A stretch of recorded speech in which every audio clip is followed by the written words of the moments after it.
In progress. No, I'm flying solo, boys. Really? That's Again? right. Stag City for Chris. Look out, everybody. Going to be a long podcast episode because I got nowhere to be except right here with you and our new guest. Awesome.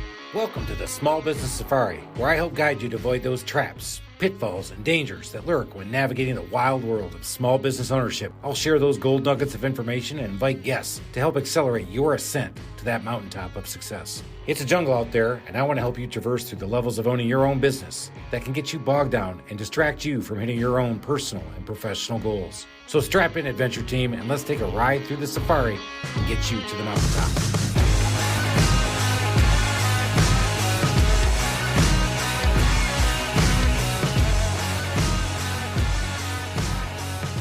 You ready to get this going? I am. Let's do this. We do it every time with cheers. Cheers. And cheers to you, Chad Brown, real estate czar of Atlanta. Clink. In fact, talking to Chad before the episode got started, he is what we like to call an Atlanta unicorn, born and raised in Atlanta. You need his autograph. Yeah, but he was telling me that, well, there's actually a few other people that were born and still here, and they all live in Roswell. Rostucky. It's a true story. Roswell tends to have more natives. They just By the way, and they don't never leave. Did you get a hotel coming all the way over here from Roswell? Yeah, it was quite the trip. It was traumatic. It's quite the trip. It's so difficult for Roswellians to leave Roswell. You got to understand, going in this direction to out here is double the time. It's twice as Right. long as when I drive to Chad's. So we appreciate him coming on. And so for everybody listening on the podcast who maybe is not in Atlanta, that's kind of a drive, but you know what? He made the drive. He's here for you. And we've got Chad Brown, who started out as a banker, although I still want to find out why we went to Georgia Tech to become a banker, because I think this is going to be fascinating. What you don't know in the podcast too is he's got his laptop up and he is prepared to give you every number you've ever wanted to hear. I've got coverage ratios. I've got interest rates. Give me, what do you need? Excruciating detail. Yeah. The more, the better. Oh, we're going right into it. I want pivot tables. We'll take rolling callers on numbers. On numbers. So Chad, we told a little bit of your story, but you got into banking and then decided that commercial banking is what you got into, and then decided you wanted to get out and be an entrepreneur. And that's what we want to talk about a little bit more, is kind of that arc that you went from coming out of college, going into banking, and then how did you get into real estate and why real estate? And did that scratch the entrepreneurial itch for you? You gonna finish this question anytime soon, So Chris? You said you had one question with 30 parts. Is this? Did you already start? I have one question. Okay. Part 1A. parts, and here's 1A. So why Georgia Tech? All right. So quick story is Georgia Tech was a pretty simple solution in the sense that I got a variety of scholarships to be able to go attend Georgia Tech for free. That is the answer. Follow the By money. the way, there is a history of Georgia Tech. So my father went to Georgia Tech. My oldest brother had also gone to Georgia Tech. I have several uncles who went to Georgia Tech. So it's not that it wasn't already familiar territory, but quite honestly, I was planning on going to a UVA type world because I was a finance guy. Okay. Always liked finance. And so kind of thought I was going to be a bond trader, that kind of world. So I literally read Liar's Poker in 6th grade. Somebody out there will know what that book is. Wow. But I do know what that is. I was fascinated. So And I love that he read it in the 6th grade, because I still can't get through it now, and I'm way over. Not enough 60. pictures for you, was, Chris. it was entertaining. It was really entertaining. But the fact is, so I always thought that. So it was a finance kind of thing. UVA was kind of my heart, but honestly, we didn't have the money to do that at the time. And so at the time, Georgia Tech, and still Georgia Tech has a good business school. Yep. It's not known for that by any means. And so it was, in addition to say the Hope Scholarship, I also had a presidential scholarship and a not the Tech presidential scholarship, and another scholar, Georgia Scholar, National Merit Scholar, and so on. So it added up to local free education at Georgia Tech. So you went there, but of course you went to an engineering school. So they obviously made you take statics, dynamics, thermodynamics, and then you got to take your business classes or Correct. Although it's a little limited. They had, the limited math for management is 3 calculus classes. Good Lord. So, but still, yeah, you still had to do it. I'm glad I went to a liberal arts school. Yeah. So anyway, you do that, and it's math for math for dummies, but it still had, out of the all the maths, you still did 3 calculus, and so but did that, really enjoyed it, had a great time at Georgia Tech, and I'll be honest, started interviewing with those traders went to Chicago, went to New York to interview for that kind of world I assumed I was going to be in. Right. And I didn't like anybody at all. They weren't Really? the type of people I like. I'm a little more laid back than that. Alan could attest to that. And the reality is, it was kind of a lot of am I allowed to say douchebags on your Yeah, podcast? absolutely. Yeah. A lot of douchebags, and work 100 hours a week. That's what you do. You go into that thing, and yeah, you make a ton of money. And so, wasn't super interested. Had a guy show up who interviewed on tech campus for First Union, and basically he just sold me. It was a young guy. That's funny because I've thought of him as older now. And now I'm thinking back, he was super young. He was Right. 12. Yeah, it was one But year. he was super young, and he showed up and he said, "Hey, you can live a really good life. You got the numbers background, just commercial banker. It's pretty pretty solid life." And I said, sounds good. So you take off, go to First Union, which is now Wells Fargo after all the different mergers have gone on. Yeah. So that was way back when, way back when, Yes. in 98, 97, right around 97, there. yeah. Yep. So you get into commercial banking, and tell us a little bit more about, as a commercial banker, what did you do? Where did you specialize? What were the skills you built? So primarily I focused, and I literally went to school for it. I was actually telling you before, First Union had First University. You went to a building in Charlotte that I think had more square footage than the Pentagon, or some ridiculous number. I forgot what it was. And you went to school every day to become a commercial banker. And it was C&I lending, so commercial, industrial, but just operating companies is what I focused on. So small businesses to middle-sized businesses. So I learned how to do that. And so my focus was truly not real estate, ironically. It was actually operating companies, people who make widgets, whatever it may be. And that size changed over the years. Sometimes I was dealing with $300 billion companies. Sometimes it was $5 million companies, but it was always in what they call small to commercial middle market. So the skills you built there, obviously you learned how to be a banker, but what is that? And tell us a little bit more about So that changed a lot over the years. So one of the reasons that I'm here doing what I do is the change that occurred over the years in banking. So if you start in 97, there was a great ability to really business develop, which was actually a big part of my job, is just getting in touch, talking with the CEO of a company or CFO, whatever the gatekeeper, whoever was the person in charge, to get them to use our goods and services, our services. So the skill was both the sales part, but also we would underwrite our own deals. So I would also do the numbers. So here's the spreadsheet. Here's the forecasting. So I would put in, it was something called Famous at the time, but it was, a spreadsheet that showed all the numbers. And then here's what they look like over the next 3 years based on these ratios. I can talk about them again. As I said, ratios. Everybody loves numbers. But we would Stories do are way Those days on hand, sexy. inventory days on hand. Is that gets? Ooh. Yeah. Wow. But you would change all those things in profit margins and just find out what the numbers looked like. And so you did both. And that was what the job was. And you told me once you had $1 million lending authority, right? Yeah. So really early on, you actually had authority as an underwriter. So it was probably 3 years in when I had loan authority.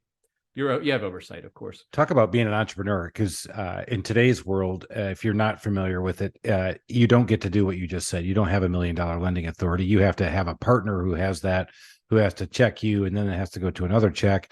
Even if you're in a small bank, Even if you're the president of the bank now, you don't have $1 million loan authority. I mean, Right. That's insane. yeah. So what happened was that the job changed. So the job at first was pretty fun. I mean, it really was. It was going out, working with businesses, how can they grow? And you're saying, I can give you a line of credit, $5 million line of credit. Here's how you're trying to increase sales. Here's how it's going to happen. And you worked hand in hand with somebody to try to get them where they were. And that was the part I enjoyed of the job. Unfortunately, every year and every different bank acquisition, the larger you got, the worse it got. That changed. And so I was with Synovus Bank of North Georgia for a while, and that felt like a true community lending as well for a while. And then guess what? They started getting bigger, and it was $1 billion, and then it was a $6 billion bank. And that kind of started changing. And so the last place I was BB&T. That was great experience, great organization, but it got to that point where there's no authority, and 90% of your job is whether it be compliance or it's just meetings, which everybody listening is experiencing that. Knows that. Oh, in fact, The 40 hours of meetings in 1 week you talked about. And then they're saying, where's all that business? And you say, well, I was in meetings. Yeah. So I wasn't out doing what I considered my job. And that was the fun part, was the meeting with the only meetings that were fun were the ones with the actual client. Right. Which were sometimes, and I've done this in my company where I'm like, I had a guy say, "Hey, Chris, I can't come to the sales meeting on Wednesday." I'm like, "Why?" He goes, "It's the only time the customer can see me." I said, "Then you go see that customer." Yep. I said, "Last thing you need to do is come see me. I'll see you later. Go."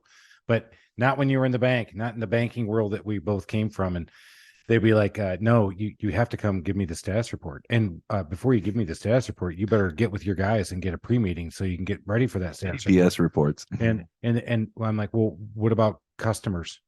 Oh, they'll come later." "Oh, okay, great. When?" I think you just summed it up for me. So you don't need me here. But yeah, no. So that's what happened in the banking world. It's just, yeah, So did it grind you down? Like, it grind me down. I mean, in retrospect, it was pure actual depression. It was because if you're a somewhat creative and outside the box thinker, that environment was already kind of stifling because you're still regimented by what the rules exist and the way, there's still regulation, and it got worse and worse. But the reality is I had so many clients over the years say, "Chad, what are you doing here? I love you. Don't go anywhere. You're great as my person. But what are you doing here?" And so what was the flip? What was the impetus for you to say, "You know what? Screw this. I'm out of here. I'm going to go and jump." And what was that jump? What did it look like? I was leaving a bank to go to another bank to do the exact same darn thing and be just as miserable. And I had some people approach me about doing this for a while. And by the way, another little bit of background, that my grandfather was in commercial real estate and my grandmother mostly residential, but they both did real estate for a long time.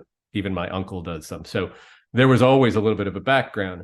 It was always a thought because I would finance it and I kind of understood things. But the reality is, with the kids and the insurance and the paycheck, it was a tougher deal. But you weren't always jonesing to be an entrepreneur.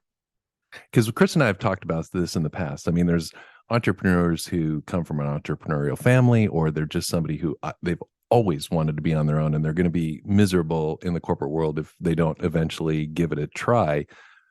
You kind of strike me as, had the regulations not changed, you were really enjoying what you're doing, and it was just, somebody moved your cheese and you were kind of forced to be an entrepreneur. Yeah, I think that's partly true, in the sense that change made the change necessary.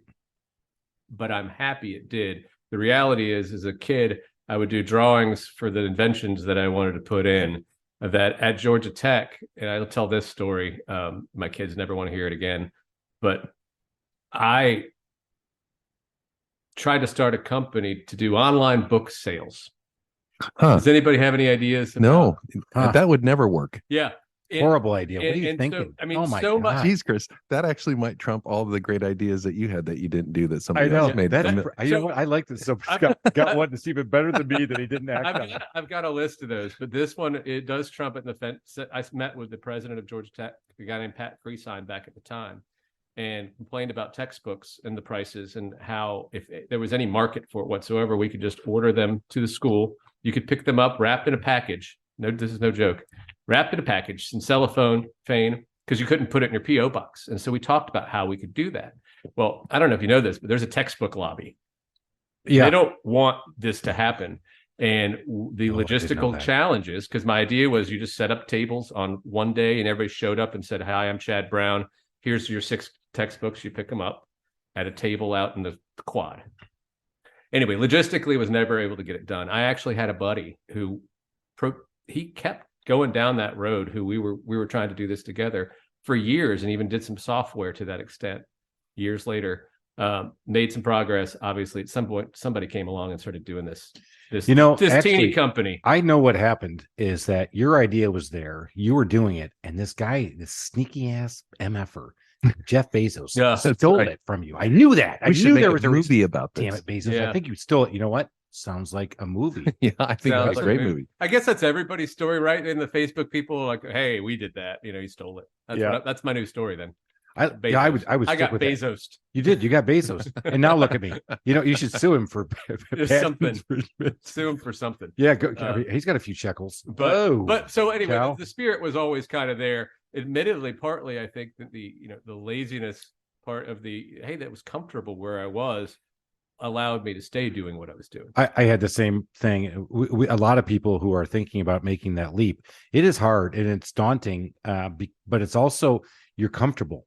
You start to get more comfortable. You got the lifestyle which you become accustomed, and your kids have become accustomed. And they just keep feeding you the milk, and you keep sucking. You just keep going and going and going and going. And then for me, it wasn't milk; it was bourbon. But that's a different story and wine. Story. But yeah, so you're there, but you had people keep saying it. So it wasn't that you said, "Oh my God, I'm leaving." That's it. Somebody came to you and said, "I think you need to go this way." I had a lot of people come to me, but actually, what happened was an old colleague who worked at a attorney's office in Alpharetta as a paralegal back when I was closing loans with that particular attorney.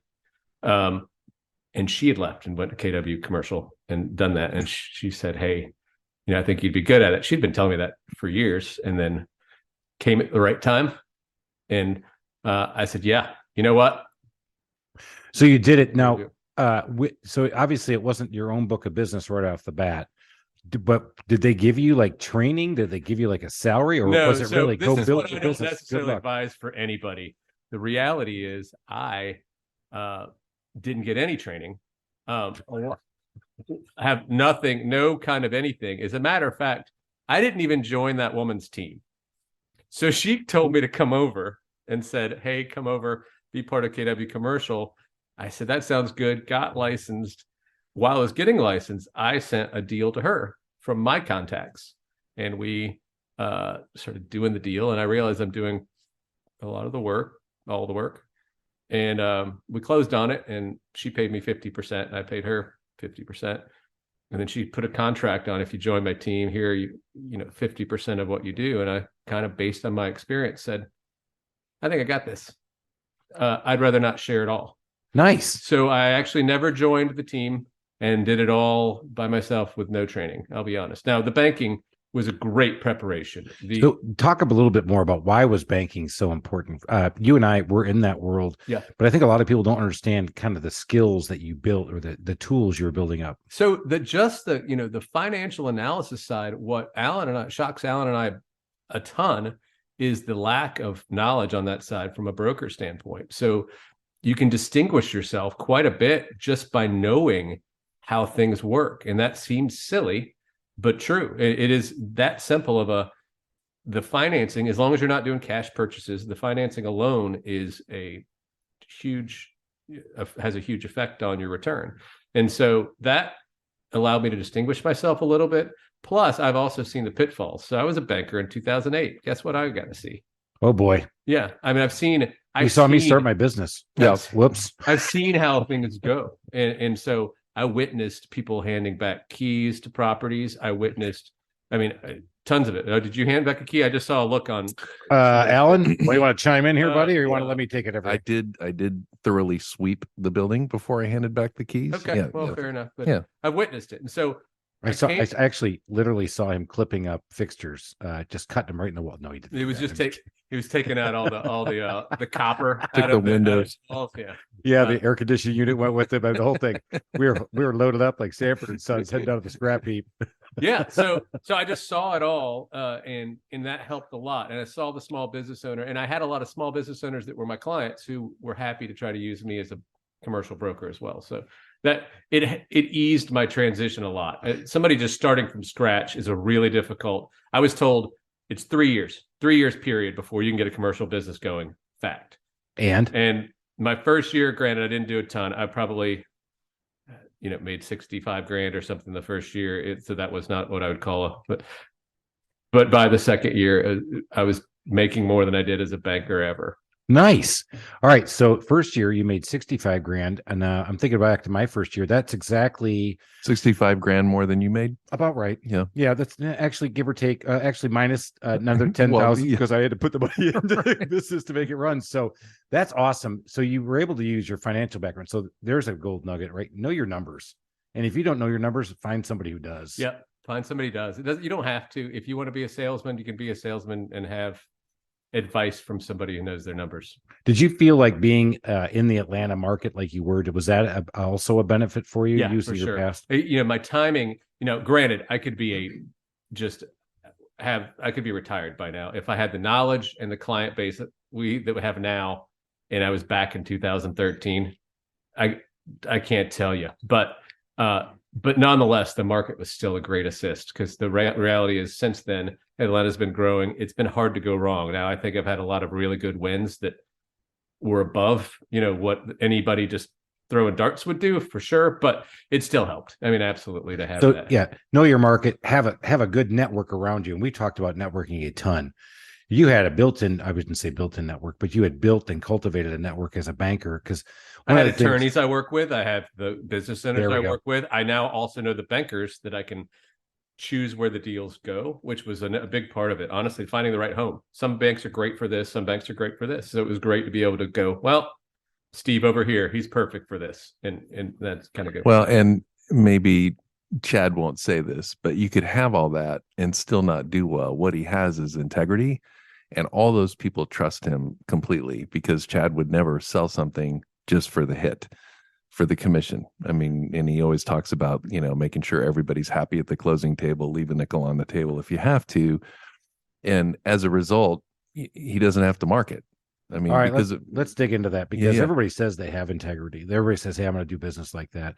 But if you've listened to this podcast, you'll know that I would do anything to anybody at any time. Well, you're a big whore, Chris. We know that. Yeah. So the integrity thing, but to talk about this a little bit more, having those relationships that he built, he had people that he could go back and do business with, which brings me to a story of a guy who's not here. But one of my biggest suppliers is still in business, is because when they went bankrupt in 2008, while I was starting, and now he's back in business and they're rocking, it's because they did everybody right. They did their vendors right. They negotiated settlements. They negotiated what they had to do, and they came back. And when they came back stronger than ever.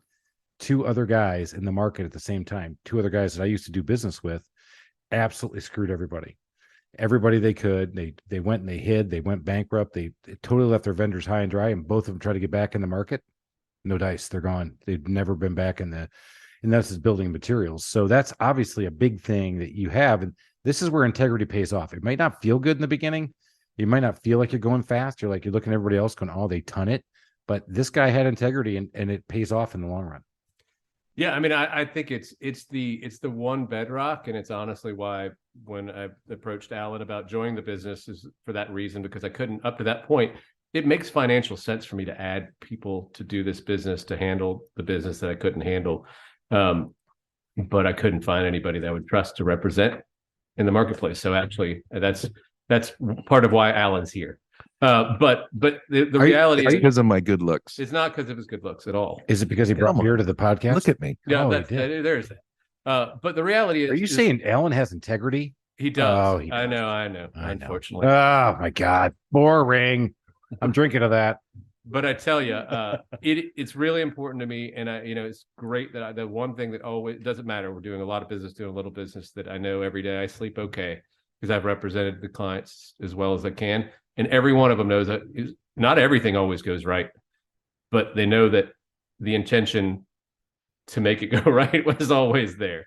And most things do go right eventually. But and like you said, it might not feel good right that second. Sometimes we've forgone things that, from an integrity standpoint, could have just made the money. It makes us stand out because nobody else seems to have any. No, and I mean, a simple example, we've got plenty of clients that will send us, a listing and go, what do you think about this? And I mean, if we were big fat whores like you, Chris, we'd say, it's good, let's go for it. I'm thinking I should get in commercial real estate and go to get you guys. But we're going to talk about those, because those guys do not win in the long run, but we'll keep back. No, and Chad talked about it earlier. We'll see all these listings where they're just promising these inflated figures, and it's just complete BS. I mean, there is a code of ethics within commercial real estate that the industry itself really tries to promote. But, the fact is money talks, and a lot of people just can't get beyond that. But I've seen it time and time again where Chad will walk away from a fat paycheck just because it's not a good deal for the client. And what I would add is, the numbers that we present and the numbers we look at, we try to be representations of reality. And there's so many things that you get the numbers and they're just flat wrong. I mean, and lots of times you can just look at it and know they're wrong without even having to really dig. But it's just, pie in the sky kind of stuff. And it's, dishonest. And I I think the difference is now, though, because our numbers are as accurate as we can get, based on what we have, other brokers know that too. So you develop these relationships where there's a lot more business that goes on of the phone call with the guy who you've done business with, or girl, who says, hey, I've got this. I know you'll give me the right, honest answer. What do you think about this? As opposed to kind of having to go through the rigmarole of found this listing online and here are the numbers. We got to peel away the crap and find out what that really means. And now we have a lot of conversations with relationships because everybody appreciates it. It's a waste of time. It's a waste of time. Well, this is why integrity pays off in the long run. It might not feel good to pass that deal up. You're sitting there, especially when you're first getting started and you're trying to, God, to get 65 grand my first year, I can't even imagine what that would have felt like at the time. But when I finally got there, but you start to pass up things. And of course, after, I've been at it for 14 years, you've been at it about the same amount of time. It's okay to pass up now. You're used to it, but this is where it pays off in the long run. When you passed up on that, people saw something in what you did and what you brought to the table where they said, okay, now I trust you. And that's where you've become that trusted advisor. And that's one of the big things I learned from banking is that we're always trying to be their trusted advisor in banking. Yep. And, in small business, you're trying to be the trusted advisor to whoever your client is. And eventually that permeates, that gets out there. And now guess what? You don't waste as much time with the jackasses who are going to come in there and waste your time with deals because they got some great deal and they found this property and they're all of a sudden commercial real estate experts and they're telling you how to run the deal. You're like, I don't have time for you. Yeah, I know that's where I'm going. So you don't waste time with them. Now you get people who are bringing you real deals, asking you for advice, and now you're starting to partner within that network. Well, and I've seen situations where there's a property that is attracting a lot of attention, and we'll throw in an offer too. And just because of particularly the relationship Chad has built over the years with that particular broker representing the other party, there's a good chance that when they're looking at all the offers, they're going to go, I trust this one because of who, the reputation that Chad has. And it may not even be the best offer, but it's the one that it usually isn't. It usually isn't, but it's the one that they know will close at that number. There's not going to be any shenanigans along the way. It's just going to be a transaction the way you would hope it would be. Yeah. But a lot of people don't want to use that number. And I'm going to jump into those people that I just talked about. Sure. So you deal with business owners, but a lot of them are still babes in the woods when it comes to commercial real estate. There's a lot of education I would assume has to happen. And you have the whole probably spectrum of, I know exactly what I want. And I am a commercial real estate expert. And then, hey, I'm an idiot. I want to run my own business. You got to find me somebody. Where do you like to fall with your clients and take me through how you kind of intake them and say, this is the client for me? So we do try to, because we do really work wholly off of referrals. So there is, as Alan will say, Chad is a speakeasy. I'm impossible to find. I look like I'm dead on the internet, apparently. Yeah. But and I know you do a lot of that. Bake up. What's your advertising budget again? $0. Wow, that's about let's see, 400,000 less than mine. Yeah. So it's zero. I have reserved some website domains. So that counts. I guess it's no. You're still dead. Yep. Okay. Yeah. So there isn't any of that. It's referral, and so generally when it comes, it's already kind of pre-qualified because if it's a good client who says, "Hey, this is my friend," then you feel pretty good.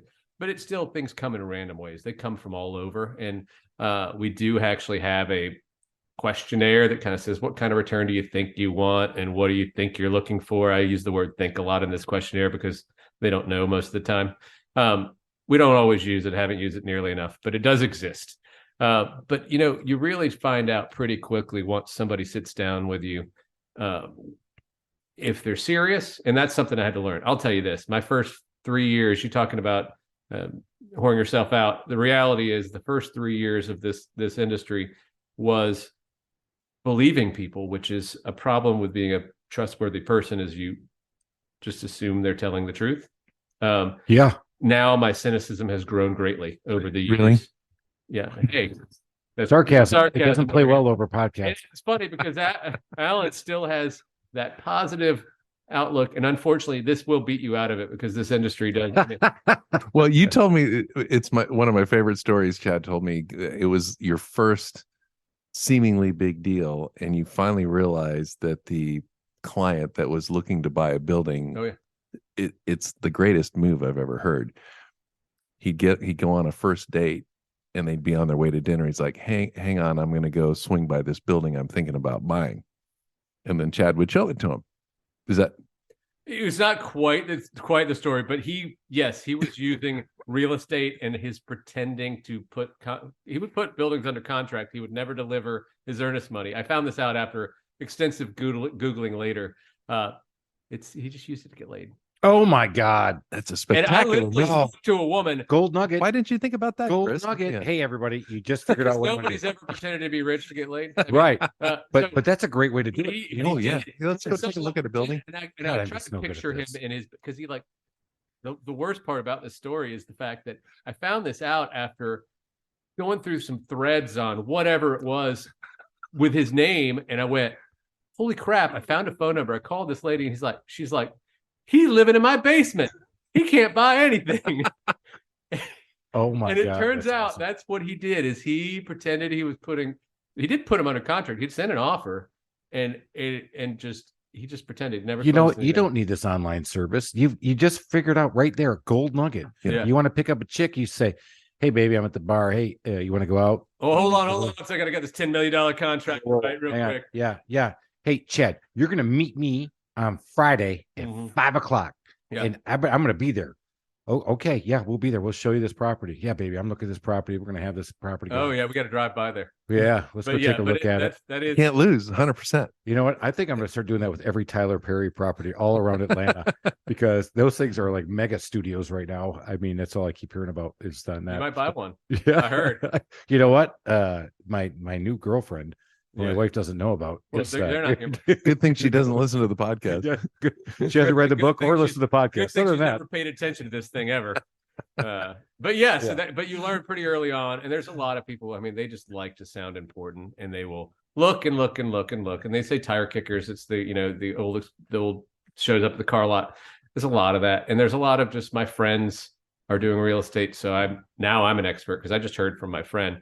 And one of the funnier things that I did in the beginning as well was prove people wrong. I've stopped doing that a long time ago. I just don't deal with them anymore. But I would hear, well, my friend bought this property for $800,000, and now it's worth $2 million. And I would look it up, and it's public record. Well, actually, your friend paid 1.4. I've stopped doing that. It's a waste of my time. What's the point? It doesn't matter. I mean, all right. This He is a still big one does it because once in a in while. sales, I still have done it once or twice, And he just tells because me. it's really you annoying. just can't because you can't stand yourself and you have to do it. But that's one of the things I talk about in my business is that, you know what, just because you're right, you don't have to prove you're right. And sometimes that doesn't help you with other customers, and you just wasted your time and energy. Just going to have to let that go. You're so right. You can't be the no guy, but you so bad want to go. They have no clue. My friend just got his entire 1,500 square foot basement remodeled, and he paid $10,000. Yeah. No, he didn't. He did. Okay. I had one of my best friends said, I'm going to get my bathroom remodeled. And she says she's going to have it done in 4 weeks. And I did. I couldn't help myself. I said, no, she's not. And I ended the conversation right there. I mean, because I killed every mojo. If I just went, oh, cool. Oh, great. He said, what do you think of that? I said, no, she won't. And we had to change topics and finally got mojo back. And we're just talking friendly. This is in Charlotte, North Carolina. And how long did it take? About 5 minutes because I still had No. How long did the project take? Oh, 8 weeks. Yeah. And that's what I told him too. Yeah. But okay, I was right. But who gives a shit? It didn't help. It is pointless. And like I said, I did it for years. Every once in a while I'll do it. Like, so there's one client who's particularly irksome. And the only reason we're still client, he's not going to hear this, is because I've known him forever. And it's kind of one of those relationships that every other person of this personality type I would have already fired. And that was another thing I had to learn. Fire your clients. All right, let's talk about that because that is so hard to do. You're right. Every consultant comes in here, tells you hire slowly, fire quickly. Hey, you got to fire clients. Oh, okay, tough guy. Hey, but when I'm trying to make a bottom line and do things, it is so hard to make it happen in the emotion of the moment or whatever. Talk a little bit about how you fired clients and what you've really had to do. So, I think that it fits well with my personality is the fact that I think it's easier for me to do the firing of clients. First of all, because I'm financially comfortable where it's not, right? You're not in the beginning. Right. So it is a lot easier. I'm not going to say that the integrity is such that they just at no point, will I ever not work with a jerk? Because the reality is you're going to have to in this world. Because you don't know it. But they're very veiled sometimes. Yeah, you're like, oh my God, I should have known better. Yeah. And so, I do believe though it was a lesson learned, because you spend, tons of hours. I don't know how many hours in the early times where I would do free research for somebody who looks like a real buyer. I know that, and by the way, I know that they're qualified. I know they own this business and this business, but it took me so long to figure out that they were never going to buy anything, or if they were looking for a unicorn of a property or whatever. Yeah. And so at first I would just say, hey, look, here's what things are selling for. You're not going to hit this price. This isn't going to happen. If it does, it means we're in a recession and the price might not be good anymore anyway. And so, but my personality is I do like poker a lot. And so I'm a very much just kind of cut bait or bluff or whatever, just it's a distinctive trait that it's okay. I'm happy to just fire you pretty quickly. You brought up poker, and I love this one. I had somebody tell me, by the way, what do you think I'm at poker? You think I'm a good poker player, Alan? No, I think you would light up like a Christmas tree if you were dealt a good hand. Yeah. Right.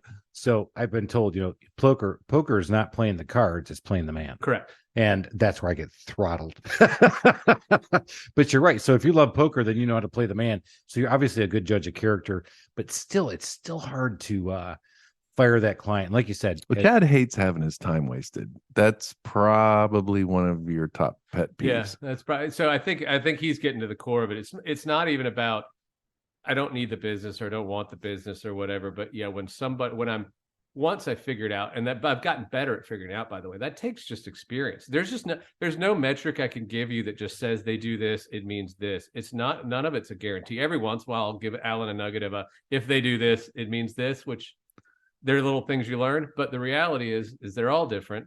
But you learn it over the years, because you're going, damn, I wasted so much time, and your anger fuels your knowledge going forward. Yeah, well, obviously that's never happened to me. My anger does never cloud my judgment at all. Never, ever. Never happens. Me too. And I don't. Again, sarcasm doesn't work over the internet and the podcast, Alan. So anyway, sorry. I'm still mad. But it's experience. But that's the gold nugget. Sometimes you have to learn to play the man or play the person in front of you, and then you have to file away what worked and what didn't work. There's one client when I had him, I thought, totally pegged as a guy I did not want to work with. Mm-hmm. I sent him that bid that says, okay, pain in the ass factor, I'm going to give you this. There's no way you're going with me. You're a DIY guy. You just moved here to Atlanta. And what I didn't know is he had this huge job in Atlanta. He had no time to DIY. He needed to have somebody he could trust to remodel his house. And we got that job. And one of my biggest jobs I ever had. And I was ready to walk from the guy. I didn't even want to, I got a good referral source from him, but I was reading him and I was like reading the wrong way. And so that one, now you file that one away and go, oh man, maybe I shouldn't be. You're not always right. Is that what you learned there? What? Whose podcast is this? Yeah. You're right. No, I'm not always ours. Damn it, Alan. Yeah. But so that's been great that you've learned that. Those are great gold nuggets about the poker. Go. Well, one of the reasons why I wanted Chad here was, we're in an interesting time where we had historically low interest rates, and all of a sudden they jumped up and everybody's freaking out and they're predicting all sorts of hell and damnation in the economy. And I wanted to talk to Chad a little bit about that, but also for somebody with a small business and you're thinking about, okay, I need to lease space, but maybe I should buy. And what are my options there? And how does it look with this current interest rate climate we're in? So if you could just give us a little time stamp on where we are. Sometimes people listen to this podcast 6 months from when we do it. We're sitting here in November 22. If you could just give us I'd like to know where the market's going and should I buy or should I lease? Nostradamus, please enlighten us. Well, I know all of that. Well, you have the numbers. I never need to work again. I've got numbers. Hold on. He's got I got four numbers. computers sitting in front of him. I've actually watched holograms flipping around. My lights have dimmed as his computers have been rolling through all the numbers. It's like a beautiful mind. A beautiful mind. Yeah. That's right. Everything's spinning. Yeah. So, that's what I've been waiting for all this whole time. For Alan to ask that question so I could dig into this owner occupied versus buy. So, it's funny because several years ago, it was probably, if as long as your business as a small business owner was going to be in a 3-year time frame plus, I would just say no brainer of being in a location, just buy if that's a location that works for you. What years were those? Anytime from 2013 until we'll say 2020 or so. Okay, so I missed my window. Thank you. All right, continue. No, I've made another stupid decision. Let me go ahead and tell you though, it's still generally the right answer, and there's a couple reasons for it I can go through. I won't get into detailed numbers, but the reality is, if you're going to be there for a little while and it'll satisfy your needs and it satisfy your business, then the lease versus buy option is still pretty obvious in the sense that buying. So when you buy a property, your competition is a market with a lot of what Alan and I do, which is investment, purchase, and sale, right?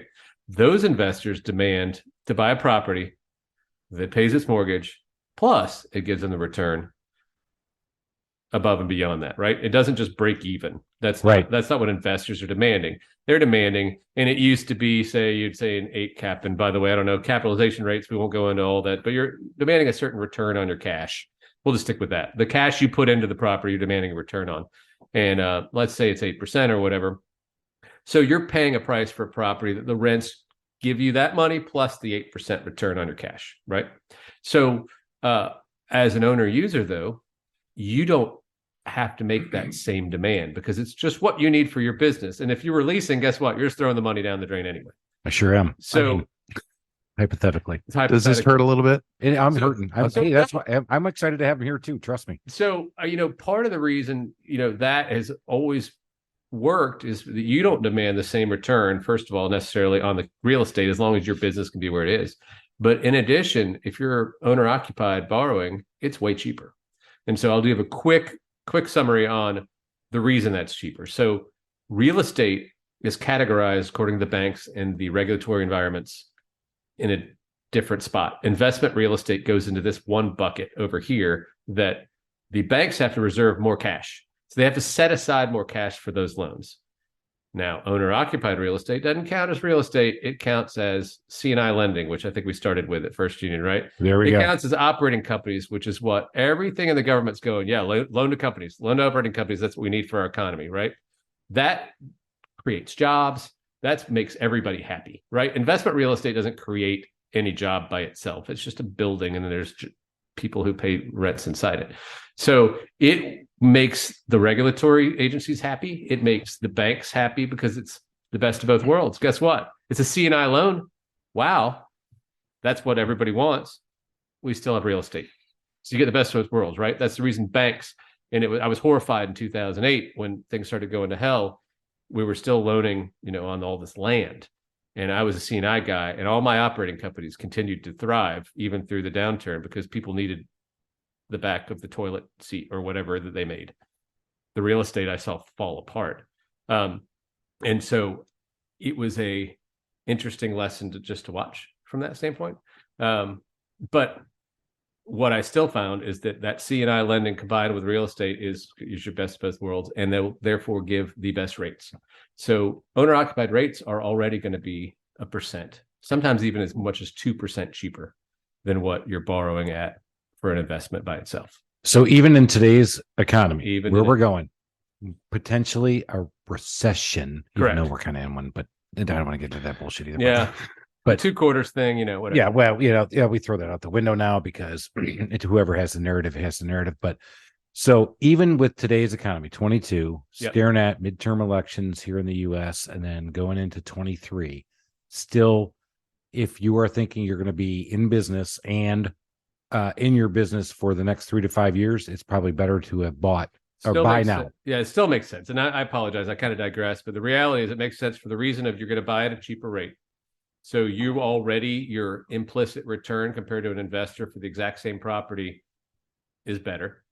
But in addition to that, you set this up where you own it and you put it in an LLC. There's tax benefits where your company is still deducting whatever rent you decide to pay to yourself, because that's how you do it. You put it in an LLC where you're protected from a liability standpoint like a corporation, but it's not taxed like a corporation. It's taxed like a partnership, so you can distribute money without getting taxed twice, which is what corporations are. So, so you'll be able to have your LLC, and it's really just a nest egg for small business owners. That's the reason you buy more than an inn, because you can make your company pay as little or as much rent as you want. And then you are building equity over here in this LLC that you own as a business owner, but it's still called, and I'm using air quotes for the radio, owner occupied, even though it's really two entities, but because you're the same owner, it's okay. All right. So you're saying, hey, buy 100%, but let's talk about what are the pitfalls, or what do they have to get into this? So that's here's go. Guess what? A very limiting factor: cash. Oh, you got to put that whole down payment thing. The great news for you as a owner-occupied business, owner, SBA loans and various other options can be as little as 10% down. So it's not as much of a problem as it could be. So our investors are now having to put 30 or 35% down. So that's another difference in two things. But if you put, we're just going to stick with 15 or 20% down for an owner occupied. It's probably a pretty standard, just normal loan. Yeah.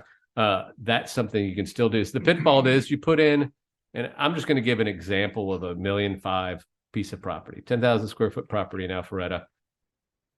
Well, if you want to put down 25%, right? We're getting into the numbers. Oh, here we go. We're going numbers, everybody. But not the lights have dimmed. Small business owner has $375,000 cash to put down. Nope. And that number is probably too high. You don't need to put that much for owner occupied, but I'm just being conservative. So there's pitfall number one. If you put that cash in, you also still have, I went into this building thinking I needed this amount of square feet. I actually need either direction, way less or way more. Okay. So you blow that one. So I mean, Andy, way less or way more, and then I'm sitting either. Way more is probably almost your bigger problem, because then, if you're way less, you just rent out the rest at a rate you're borrowing at those owner-occupied rates. You're still probably right in good shape competitive to the market. So if that makes sense, yeah. You shrink. You still can let somebody rent it for a little less than a regular investor would, which means compared to the market, you're still going to be able to fill your space up easier than somebody else because you're borrowing cheaper. So you're still probably, but if you need way more, well, now you have that building, and I guess maybe you can just exit it completely. And yeah, it's still tough. Or you could hold it. I mean, you could sell it, or you could lease out the whole thing. Or lease out the whole thing. But then I need another pile of cash to go buy another place. That is correct. And so you can potentially sell the one you have, 1031 into it, and buy the next property. But that's where your pitfalls are. In general, it's tough to lose because you're still borrowing cheaper than everybody else. We're assuming you have faith in your business performing. I mean, I think that's the biggest problem. Guess what? You bought it in this LLC name. You personally guarantee it. Yeah. And your company can't make the obligations that it needs to make. Well, you are stuck with a building. And if it's a deep recession, if it's 2009, you can still lose. I don't want to pretend like it's a no lose situation. Well, so obviously you're very pro buying, and I think this is awesome. And I don't want everybody here listening to go, I'm going to go call Chad and Alan and have them do this because I'm in California and I want to go buy my property, because that's not going to help you guys. However, that being said, how do people go find somebody outside of Atlanta that's not you two to help them go buy this property? That's a great question. Not us. I don't know. Unless you want to deal in Dallas. I can't say Austin. Google it. No. Listen, do your research in the sense that ask around people. I do think the referral way is the best, because the person with the best website is not necessarily the person. And there's these gigantic organizations, CBRE or whoever, and they sometimes have great people. Sometimes not as good. It's not just finding that amazing website doesn't mean they're going to be the best one who takes care of you. What I would recommend is asking friends and asking, particularly you're a business owner, you're in the circles of other business owners. I would find people who've done transactions that are similar, particularly similar in size, because sometimes, like, say you went to a website and you just pick, I don't want to pick on CBRE. It's the biggest. So I would. Yeah. They're obviously pick whoever it is, and you find it and they say, yeah, we do transactions. Okay. They might be a little small for that guy or gal who's handling it, right? Right. They don't really put the interest or the dedication towards it that you would like them to do. So it's really helpful, I think, to find somebody local. Finding something from a national standpoint, to me, that makes no sense, because you and I talked about differences in Atlanta, being born and raised, and me living in Johns Creek and Midtown and Sandy Springs and Roswell and Marietta. Those are all different markets, and so finding somebody local is always, I think, the answer. Yeah, well said. I think that's probably the biggest thing you want to take away. Use the network you have. Find local. Local is going to help you better, and that's not going to help you nationally. The hard part, especially as a business owner, is I do lease, and one of the things I would go pro lease is that you write a check, and if the roof leaks, you call somebody, and if the power goes out, you hope that somebody else does it. Sure. Now, I'm in the remodeling business and have all these people anyway, but I still lease because, of course, I didn't have at the time a good 300 grand to go put down anywhere or wait long enough to have somebody build something, because I was getting kicked out for some 55 plus lifestyle community that, well, I'm so happy. You for sound them. a little bitter. I'm not. I was happy for them, but I was just in the wrong spot at the wrong think time. you're very happy for them. But now, my parents moved into that community. Oh my gosh. Well, I wish them peace and prosperity. Live on, long, prosper. Yeah. All right. We're getting towards the end Yeah. of our conversation, and we're getting to the end. And I've got a few more things I wanted to find out, unless you had one more. I'll let you have one. No, I'm just afraid of this list you have. No, I like it. I have not Hit me. gotten to all of my questions yet. So, Hit me. I don't need a real estate agent. I can do this shit myself. Knock yourself out. Yeah. So I saw the sign. That says for lease, or hey, for rent, or for buy. And I just call these guys myself, and I can do this all by myself. Why can't I do that? Because you don't know anything. I don't know anything. You're a I know, dumbass is what he's saying. Yeah. but You're tell me dumb. all the things that could go wrong, because I've heard of guys, they pulled this, right? Hey, Mhm. I saw that sign. I called them. I did my own deal. I didn't need to have that real estate agent fee in there. I'm like, oh, good for you. But having been in the residential real estate world, dealing with this, I realize there's so many pitfalls, and I can only imagine how many more there are in commercial. What are some of the potential pitfalls, and why should I use a real estate agent? Well, as you said, you were actually talking about maintenance and repair earlier, which, granted, I did not mention that is a negative of owning, right? You've got to take care of that. But our numbers always account for kind of a reserve for that standpoint, not necessarily the headache, but nonetheless.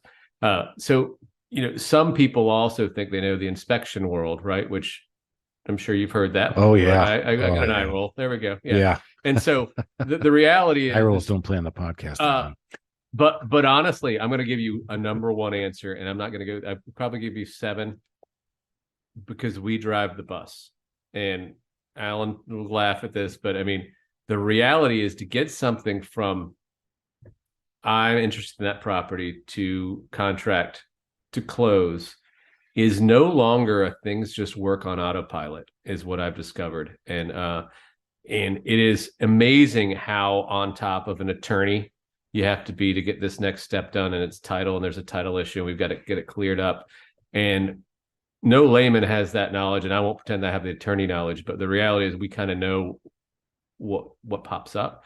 And so starting from day one, writing the contract properly and getting it done where you're not screwing yourself somehow, that's important. That you could probably do. You can get a boilerplate somewhere. You can probably write a contract. I heard LegalZoom. Yeah, sure. Do LegalZoom, and that's fine. But what you don't know is, maybe you wanted to insert this out into that contract that isn't a standard one, or maybe you have really big concerns about this or appraisal. And the reality, you can go through every step of that way. But the biggest thing is, nobody does what they're supposed to do on time anymore. And meeting the deadlines that you may give yourself in a contract is very difficult. And so driving the bus with the banker, right? I'm on the phone with bankers all the time. Where are we on this? What's the deal on this? And they in turn have ordered survey and appraisal and environmental. Where are we on those? And you follow up with that. What'll happen is you'll get to the end of this contract timeline and not realize, the environmental said it would be in by, August 30th. Oh, wait, it's not done. Well, my contract's getting ready to expire. I need to ask for an extension. Oh, crap. And it's too late, and they don't have to give you an extension, and you have hard earnest money. And the reality is the discussions that happen between brokers are so valuable on timelines and everything else that it prevents the pitfalls of you getting in a situation you can't get yourself out of.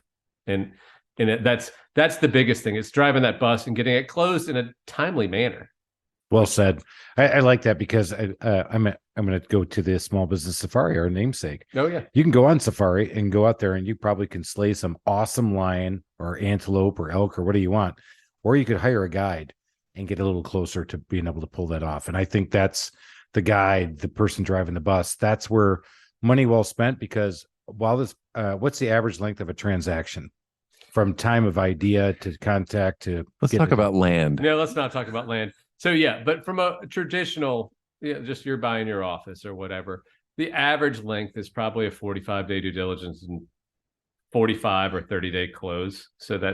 So even 2 months of being distracted trying to drive that bus yourself, not interested. I have to go back and run my business side. Not to mention you have, and I have no idea what I'm doing, because you there's have no no idea what you're doing. You don't know if this contract is weighted against you or if it's fair. If you have, I mean, unless you do this on a regular basis, you don't know if the deal that you're getting is truly a good one. I mean, in the leasing, and we don't do a lot of leasing, but based on where the market was, in the not too far back, I mean, how much TI money are they giving? How many months of free rent are they giving on average? You wouldn't know that. And right. You have the contacts that we have, like I said, on a bank standpoint or a contractor standpoint that maybe can help you out, where there's so many things involved that when I actually think about it, a general number is kind of a 3% or whatever is commission. I honestly, if anybody questions this, say, if you don't think I'm worth 3%, let's just move on from each other. Yeah, I agree. It's 3 pennies on the dollar. If you don't think I've got that value there, then that's cool. I didn't do it. Yeah, I didn't do what I was supposed to do. Man, you guys have dropped a lot. Alan obviously has been dying to have Chad come in. I've been dying to have Chad come in and talk with us, because where I am in my career and where I am with my business, it's obviously this stuff is very interesting to me. But the arc from where you came to where you are today obviously just shows how you can take the skill sets you had, you developed yourself, kept going, built your network. Your network is obviously brings your net worth, and then you keep rolling with it. But we're coming to a close. So if you'd like people to get a hold of you, how can we get a hold of you on the deep, dark web that you are not in? They can't. He is in the speech. Sorry, too bad. Find out. No, figure it out. Yeah. So I guess I'll give my cell number. I don't care. Yeah. Yeah, man. 678-641-8273. And my email address is just chadabrown@kw.com. chadabrown@kw.com. You got a cell phone. I'd say give these guys a call. And of course, you can always get a hold of me, and I can get to Alan, because I see Alan all the time, and Alan and Chad work together. These guys do an amazing job. Now it's time for my favorite 3 questions. And here we go. Oh boy. Yep. Chad, what is the favorite feature of your house? Ooh, that's a great question. Hold on. Dead air is the best thing for radio, isn't it? Really? Yeah. Dead. Silence. My shower. Okay. All right. Very we got nice shower on. 2-head shower with bench and all the stuff. It's Wow. And we Oh, have 2 heads. and by the way, I'll add to that. Actually, very important. I do have the instant hot water heater, which is not good if the power goes out, but which is amazing. The fact that I have hot water with a circulation pump. The second I turn that shower on when I want to get in there, it's amazing. I would second that one. So It's amazing. Yeah. showers, yes, always a good one. But the instant hot and having the hot water heater. Yeah, that's actually probably the the gas number hot. one. Yeah, it's a continuous flow. What's so funny is when these first came out, they were fraught with all kinds of issues, but people always thought, I'm going to get scalding hot water. And the guy's like, man, I'm not getting anything. I'm like, it's not scalding hot. It's just continuous hot. You got to change the temperature of it, buddy. So I had to actually explain to a customer how to work his overnight heater, which is fine. Okay. Second question. Sure. When you're out there and you're in the world and people are giving you service, what is the biggest customer service pet peeve of yours? Because we are customer service freaks. Thank you. I feel the same way. Pet peeve. I know this answer. Do you? Yeah, I do, but I can't wait to hear you say it. I hope he answers differently. I'm kidding. So just out there in the world, this isn't a retail environment. Where am I? It's just anywhere. Yeah, customer service pet peeve. Not following up. Alan? Yeah. I mean, yeah. What? Well, and we could have a whole nother podcast on your follies. My follies? Well, no, I mean the item that you ordered where they said it's in stock and that's why you picked Oh it, and man, yeah, I mean, there's so many of those things. yeah. Yeah, it falls under the follow under the. I guess yeah, not delivering in that sense, but that seems that's too general. I don't. Yeah, Yeah, the follow-up's good. I think that also comes from the well, your background. We've listened over the podcast, between Georgia Tech and then going off to being a banker, and they drill that in you. And when you become a banker, is that follow up. You got to keep working that business development. And when people don't, it's absolutely insane. I'm with you. All right, number 3, your biggest DIY nightmare story. A trusted toolbox. Oh wait, you said DIY. I was waiting for it. I was kidding. I almost didn't ask the question. I was No, going no. for the third. I tell you what, I'll admit over the years, I had a 1940s built house in Sandy Springs. And while getting out of Georgia Tech, that's fine. But I honestly, still wasn't the most super handy thing in the world. And so I would have disasters of where I would try to install my own locking system or my own gutter issues or whatever. And they honestly it took years of learning. And now I'm way better at handily at the house. I feel pretty good. So you never blew anything up? No water? I've never blown anything up. I have maybe cracked a tile or two that I've tried to replace, but nothing. I don't actually have a bad one. No fire, no floods, nothing. I actually don't have any fire floods, and I've even replaced electrical. And then so far, I've never had it. Now I'm going to get electrocuted like tomorrow. Yeah, but I don't honestly. Touch wood. I honestly don't have anything. I don't. Oh, that's good. Yeah. Awesome. Chad, thank you so much for coming on the Small Business Safari. Everybody out there, if you haven't listened, you are missing out on how to figure out how to maximize your potential in real estate, figure out how to do business better, and make your business stronger. Keep going up that mountaintop of success. Until next time, Cheers, everybody. we're out of here. My ears kill. Should I have I'm leaving